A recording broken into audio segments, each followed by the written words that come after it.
And I continue with the end of chapter 1. Reach down to your core. As you uncover your needs and values, it is useful to ask yourself the question, what really matters? What are your true priorities? The prospect of saying no often triggers self-doubt and anxiety. You find yourself asking, can I actually do it? And if I say no, will I be able to stick to it? To counter your inner critic, it is essential to dig deep down to your core, your true self, that place of inner certainty and conviction. Just as John, in the example described in the introduction, dug deep to find the self-respect that allowed him to stand up to his Father, so you too can reach down to the core of self-respect that will enable you to stand up and say no. Keep probing. What is your deeper purpose? What is true and right for you? What is the message from your heart and soul? One senior manager I know was offered a tempting promotion at work, but it would mean a lot of travel away from home. I have small children, he told me, so even though the opportunity was very difficult to pass up, I said no. He said no in order to say yes to being with his children. His children were what mattered to him most. Fortunately, not long afterward, he was offered another job that allowed him to work close to home.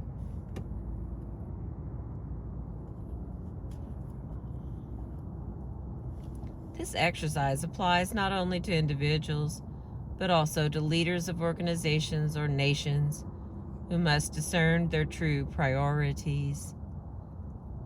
This was the challenge faced by James Burke, chairman of the pharmaceutical company Johnson & Johnson, when he learned that one child and 6 adults in the Chicago area had died of poisoning from ingesting Tylenol. Apparently someone had laced the capsules with deadly cyanide and then put them back on the store shelves. Tylenol was the company's most profitable product, commanding 35% of the market in over-the-counter painkillers. The question arose of whether to order a nationwide recall. Many experts inside and outside the company cautioned against it, arguing that the incidents were limited to the Chicago area and that the poisoning was not Johnson & Johnson's fault. But Burke and his colleagues knew exactly what to do. They ordered the entire supply of the product withdrawn from the shelves of pharmacies and drugstores, and furthermore, offered to exchange all of the existing Tylenol capsules in people's homes for Tylenol tablets. This one decision, taken almost immediately, cost the company tens of millions of dollars. In effect, the company said no to continuing to sell Tylenol until they were absolutely confident they could guarantee their customers' safety. Where did this courageous and enlightened no come from? As Burke and his colleagues explained later, it came directly from consulting the company's credo, written 40 years earlier by its visionary president, Robert Wood Johnson. We believe our first responsibility is to the doctors, nurses, and patients, to mothers and fathers, and all those who use our products and services. Profits were important, of course, but they came second to the customer's health and safety. Knowing and believing in these core values, everyone in the company knew what to do and instantly got behind the recall decision. The result? Contrary to conventional wisdom, which held that there was no way the Tylenol brand could recover from this disaster, Tylenol was relaunched within months under the same name in a new, tamper-resistant bottle, and proceeded to achieve an astonishing recovery in sales and market share. What could easily have turned into a disaster in public confidence for Johnson & Johnson became a confirmation in the public's eyes of the company's integrity and credibility. So when you are about to say no, it pays to follow the example of James Burke and consult your basic mission and core values. What do you and your organization truly stand for? Think not just of your short-term interest and immediate desires, but of your long-term interest as well. Think not just of your narrow self-interest, but also of your enlightened self-interest. It serves us well to listen, as Burke and his colleagues did, to the better angels of our nature. In Abraham Lincoln's famous phrase, the goal is to find the deepest source of your no and connect with it. The deeper you go into your yes, the stronger your no will be. Page 43. Crystallize your yes. Now that you have uncovered your deepest interests, needs, and values, you can distill them into a powerful yes. Your yes is your intention to protect and advance your core interests. Needs and values are where you come from. Intention is where you want to go. Intention adds to your interests the element of commitment.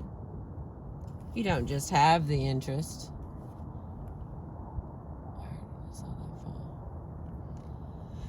You don't just have the interest, you make a commitment to fulfilling it. True strength does not come from physical capacity, declared Mahatma Gandhi. It comes from an indomitable will. Few things in life are as strong as a clear intention. The most powerful intentions are positive. They are for, not against. Think of Nelson Mandela, who spent over 40 years fighting the racist system of apartheid in South Africa. The title of his autobiography makes clear what positive intention kept him going through decades of hard struggle and imprisonment.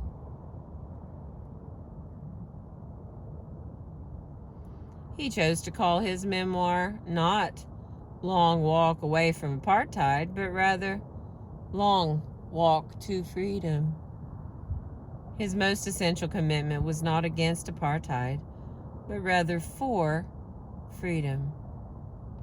Freedom for himself, for his people, and even for his adversaries. Distill a single intention. Your intention is not something you invent, but rather something you crystallize from your interests, needs, and values. What can give real power to your no is to distill all your varied motivations into a single, concentrated intention, your yes. Uncovering your interests, needs, and values is a divergent activity in which you go from a single position of no to many possible motivations behind it. Creating a single intention is a convergent activity in which you go from many motivations to one intention that sums them all up. If your interests are like the roots of the tree, the base of the trunk where all the roots converge, is like your intention.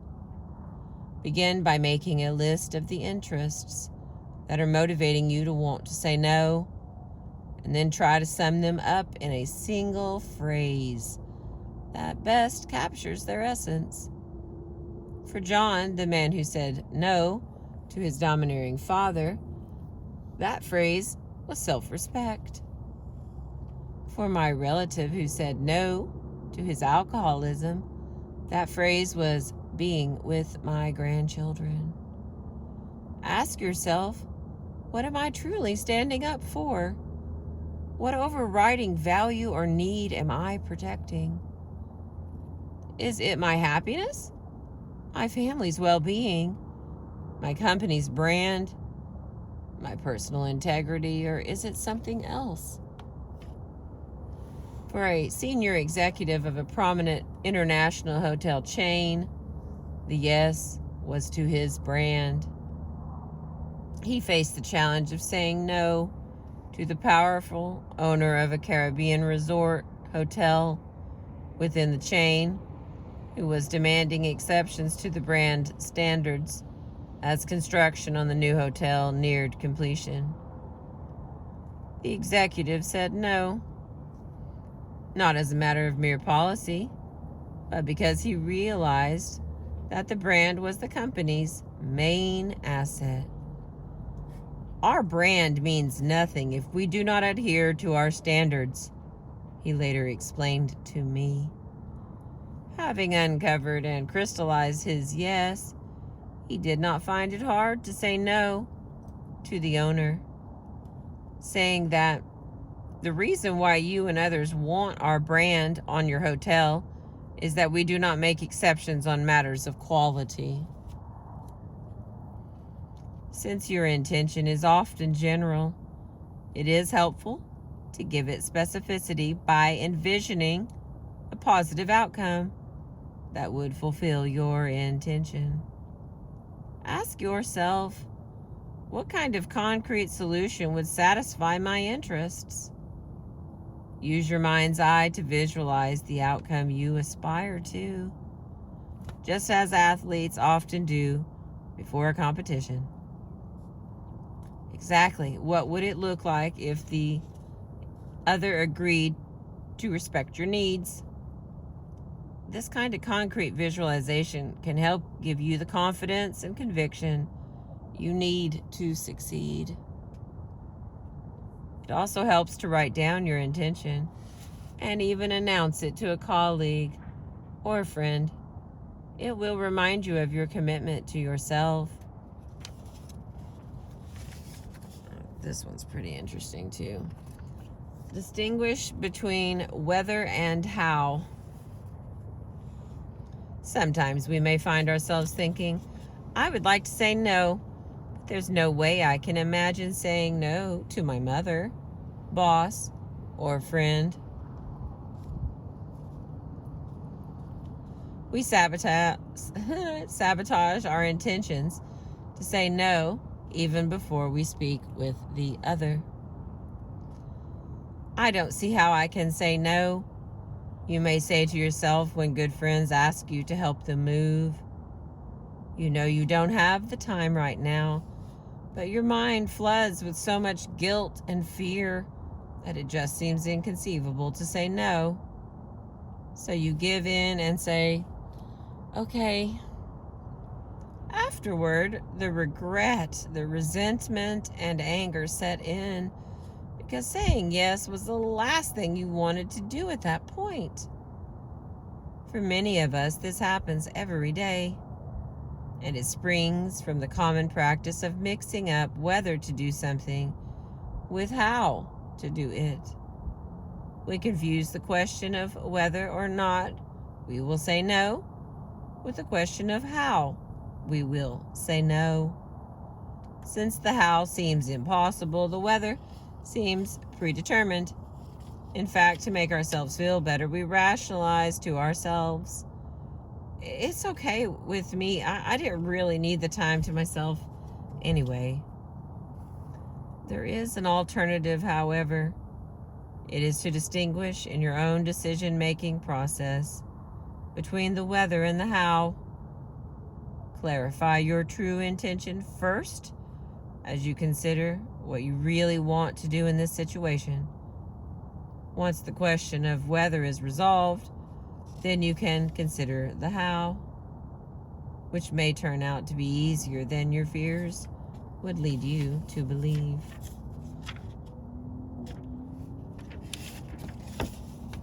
Turn your emotions into resolve. Once you have clarified your intentions, it is time to give it energy. That energy can come from your emotions properly harnessed. In addition to serving as warning signals of unmet needs, emotions play another critical function. They provide fuel for action. They impel us to take appropriate action to protect our core interests, giving us courage and resolve. As champion athletes know well, emotions, if directed properly, can provide enormous motivational power. So instead of letting your emotions drive you, harness them and channel them into resolve. The will to address your unmet needs and advance your deepest values. Your positive intention does not come out of a vacuum, but rather grows out of your emotions.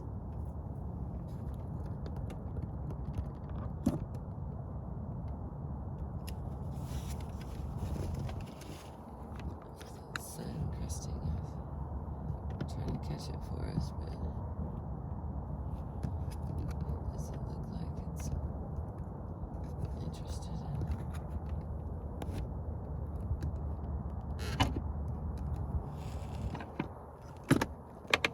It's so cold, all my stuff keeps coming in. Sorry about all the shifts.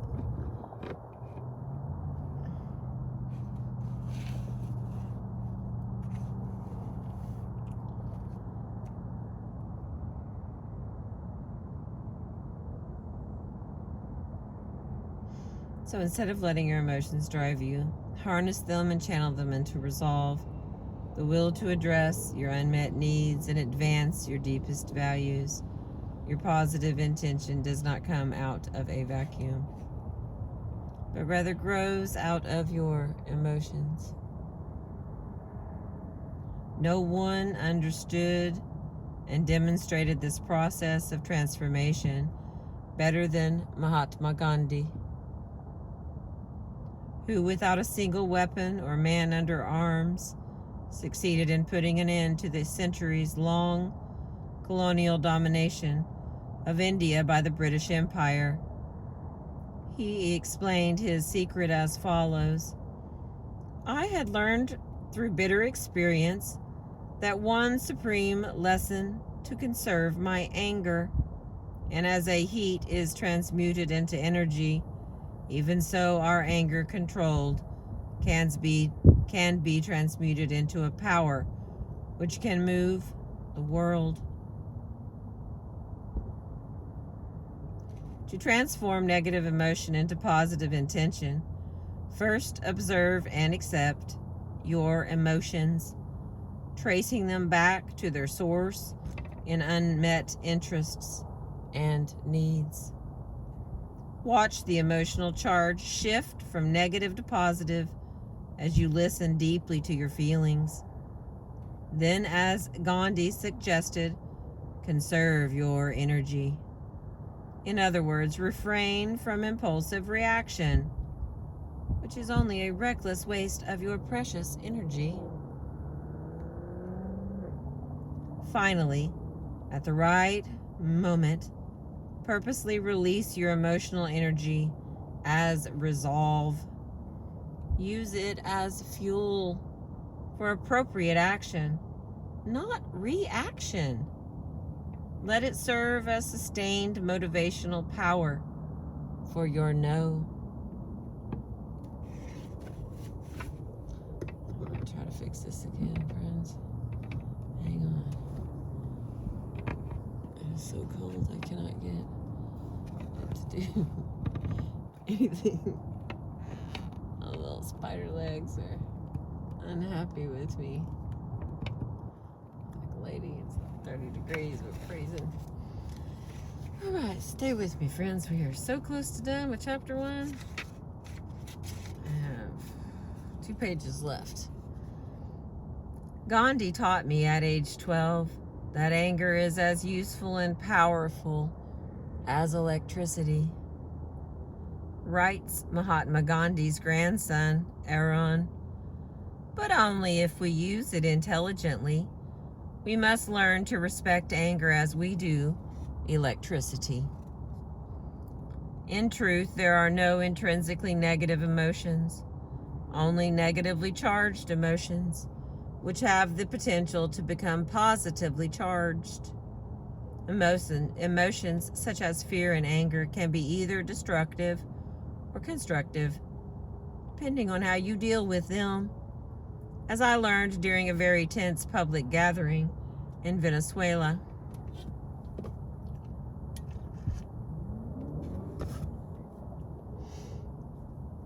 At the height of political tensions in Venezuela in 2003, at a time when many international observers feared an outbreak of civil war, I was invited by the United States to facilitate a day-long meeting of citizen leaders,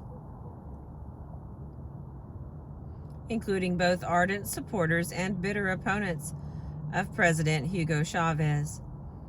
The meeting was open to anyone, and the venue was an old theater in downtown Caracas, seating 500 people.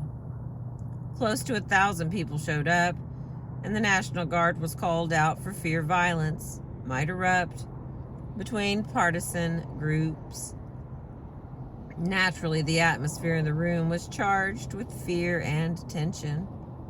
After introductions by several high-level international dignitaries, the podium was handed over to me to facilitate the meeting. Acting on an intuition, I asked the participants to visualize for themselves concrete images of the destructiveness of the conflict.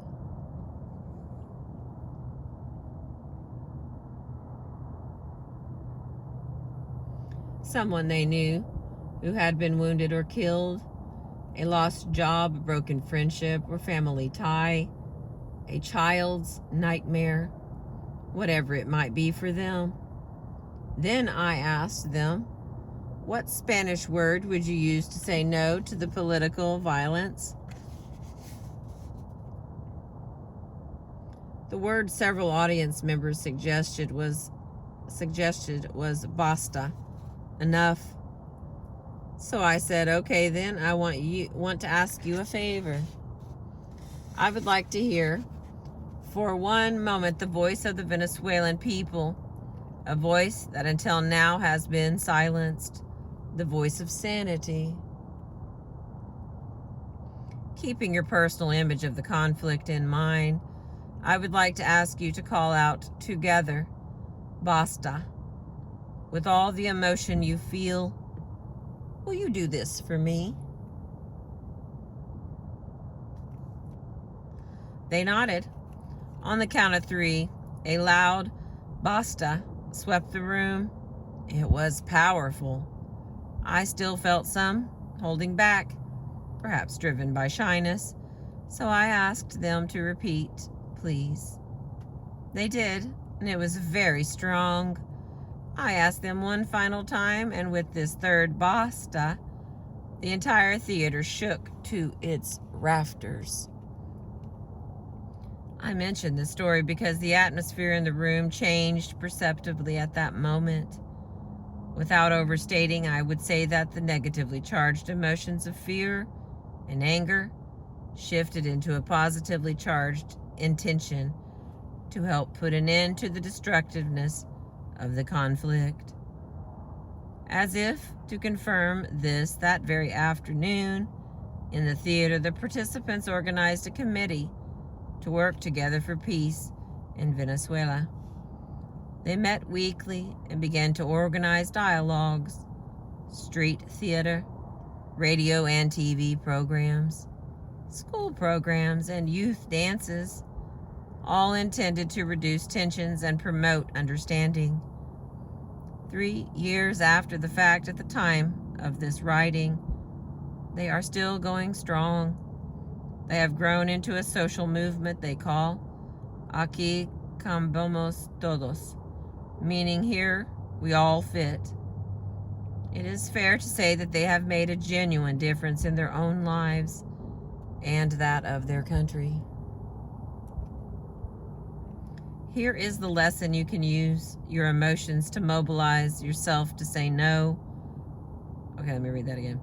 Here is the lesson.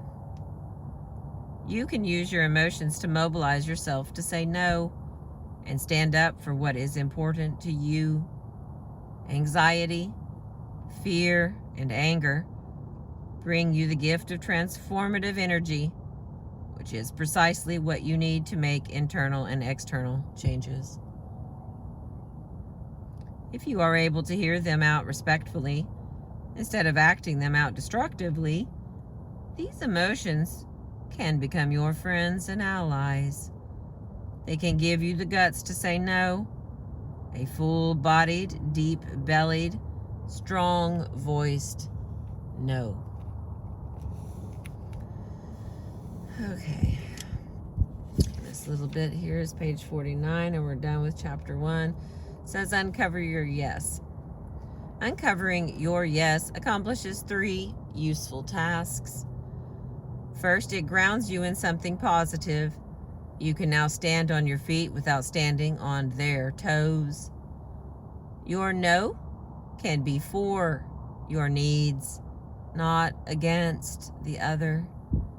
Instead of rejecting the other by saying no, you can simply say yes to what matters most to you. It gives you a sense of direction. You now know where you are going with your no. It gives you energy. You now have the fuel to deliver your no and to sustain it in the face of resistance.